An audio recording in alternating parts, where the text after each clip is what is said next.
as my daughter does, Chuck. She's only 5. Well, actually, that reminds me, I liked your comment about the civility circles, and if you're accepting children, I've got 3 that we can, that I think would be perfect fit. Clearly, it's getting towards the end of our meeting. Yeah, just wanted to comment on the LGLA, the leadership conference. It was good. It was really good, and was glad I got an opportunity to do that. One of the, I think we all have been to these sorts of events. One of the biggest takeaways is the people you meet from other parts of the province. And there was one guy who was from McBride, which is where my family's from, and I said, "Oh, do you know any McClinton's?" He goes, "McClinton's is your Uncle Len? I worked for him for 20 years." And so in the forestry and rail, and led into all sorts of conversations about what other local governments are dealing with around the province, which is just always helps to frame the work we're doing here. One of the other big takeaways before a few specifics is local government officials and the employees just care so much about their communities and the work they do, often coming at it from different angles, but it's just, you can just see like the people that are sitting in that room really care and are there to learn and take away what they can. Some of the more specific things that I took away, be nice to your CAO and be nice to staff.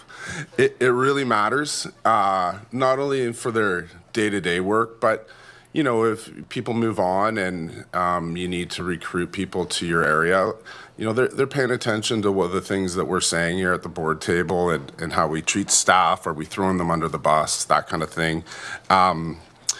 It's hard to find reasons to throw our staff under the bus, but it's just a good reminder.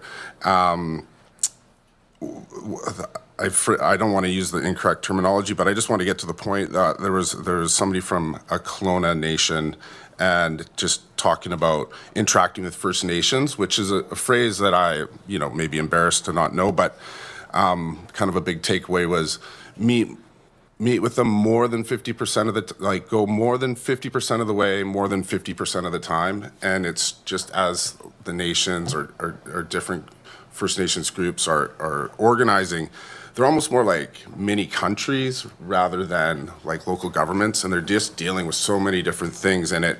We can send stuff to them and it's just like email 1,500 and that they've got to, and you really have to just be consistent and build those relationships. Like, it's all about the relationships and that one-on-one. So those are some big things for me, big takeaways.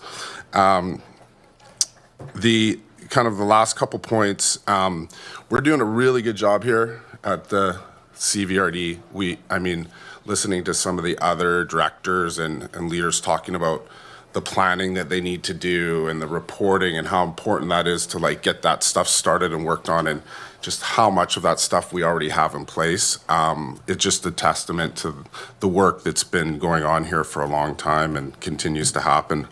The one last thing that I also thought was neat, there was a lot to talk about official community plans and public engagement. There's a really interesting lawyer that spoke, and the big takeaway there was really for public engagement, it's what we want it to be. There's really the province has been pretty clear on that, whether we have public input or not, or more public input, that's really at the discretion of the board. So I thought those are some interesting things.